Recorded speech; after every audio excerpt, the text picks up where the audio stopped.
मित्रों, हमारा देश बहुत विचित्रताओं से भरा पड़ा है और बहुत सारे प्रेरक प्रसंग जो हैं वो हमारे राष्ट्र को, हमारे देश को, हमारे भारतीयों के लिए एक नया आभा मंडल तैयार कर देते हैं कि हम लोग बड़े सम्मान के साथ उनको याद करते हैं। आज जिस शख्सियत को मैं याद कर रहा हूँ मित्रों, आप विश्वास करिए, इसलिए करिए कि इतिहास है कि वो युवक 18 वर्ष 8 महीने और 12 दिन, शायद 12 दिन, इतनी अवधि ही जी पाया और क्रांतिकारी होने के नाते उसे फांसी की सज़ा मिली। उसने बड़े हंसते हुए, मुस्कान के साथ फांसी के फंदे को चूमा और उस वक्त जो मौजूद थे वहाँ पर अंग्रेज़ अधिकारी फांसी देने वाले, वो बड़े आश्चर्यचकित, अवाक थे कि आदमी फंदा गले में डालते वक्त भी मुस्कुरा रहा है और राई रत्ती इसके चेहरे पर रंजिश या जाने का दुख या किसी भी तरह का दुख नहीं है। तो इस व्यक्ति को हम कैसे मार सकते हैं? ये अगर शहीद हो भी जाता है, इसको फांसी मिल भी जाती है, इसकी सांसों की डोरी टूट भी जाती है, लेकिन ये व्यक्ति तो जिंदा रहेगा अपनी उस मुस्कान के बूते जो इसने 19 वर्ष से भी कम उम्र में अंतिम वक्त में दंड देने वालों को दिखाई।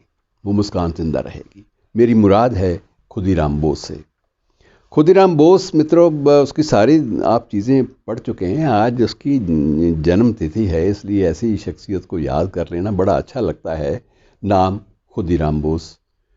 बंगाल में ऐसे नाम बंगालियों के आम तौर पे नहीं होते, लेकिन वहाँ परंपरा है कि जिस परिवार में 3 या 4 लड़कियों के बाद कोई बेटा पैदा होता है तो वो बेटा, कई बार ये होता है कि इसको, बड़ी जो बेटी है इसको गोद दे दो, वो इसको अडॉप्ट कर ले, और अडॉप्शन के बदले में बड़ी बेटी सिर्फ 3 मुट्ठी चावल या कोई भी अनाज अपने बाप को देती थी।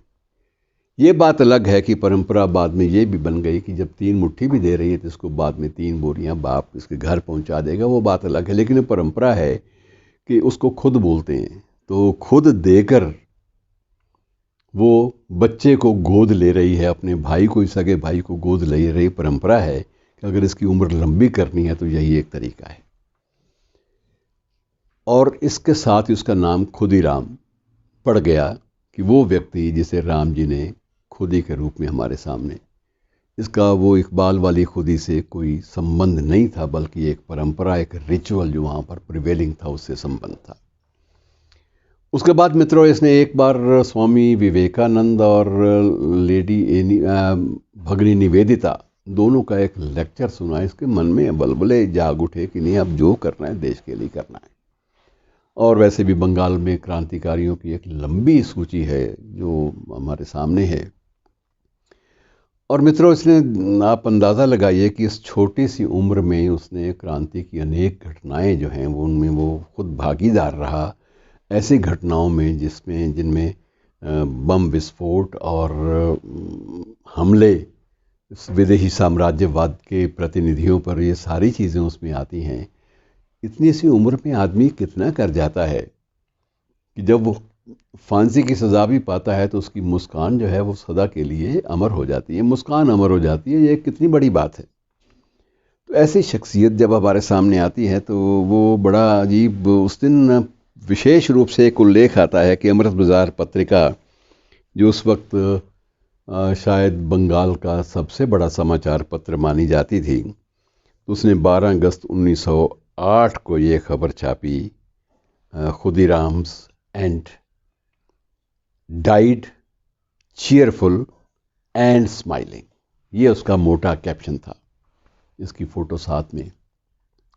ऐसी महान शख्सियत को, जिसने साम्राज्यवाद के विरुद्ध लोहा लेने में इतना बड़ा काम किया हो और उसके बाद ऐसी शहादत पाई हो, जिस शहादत की मिसाल क्रांति के इतिहास में या भारतीय स्वाधीनता के जो संग्राम, भारतीय स्वाधीनता संग्राम के इतिहास में जिसकी कोई मिसाल ढूंढनी बहुत मुश्किल होती है। हालांकि इसी उम्र के थोड़े से 4-5 साल सीनियर थे भगत सिंह, और उसके बाद राजगुरु, सुखदेव और करतार सिंह सराभा, ये सारे लोग एक उम्र के इसी सोपान पे गए, लेकिन ये सबसे छोटा था। सबसे छोटा होने के बावजूद अपनी स्माइल और अपनी जो शहादत थी उसके आधार पर इसको सबसे बड़े जो क्रांतिकारी हैं उस पंक्ति में इसको खड़ा कर दिया गया, उस स्थान इसको मिला। और ऐसे अमर क्रांतिकारियों को याद करना मित्रों, उनके जन्मदिन पर एक अंदर ऊर्जा भी भरता है हमारे भीतर, और एक ऐसा संदेश भी देता है कि देश अगर आज है, आज अगर हम आज़ाद हवा में सांस ले रहे हैं तो आज़ाद हवा में सांस लेने का हक हमें इन क्रांतिकारियों ने दिया, जिनमें खुदीराम बोस का नाम भी स्वर्ण अक्षरों में लिखा हुआ है, दर्ज है। शुक्रिया दोस्तों।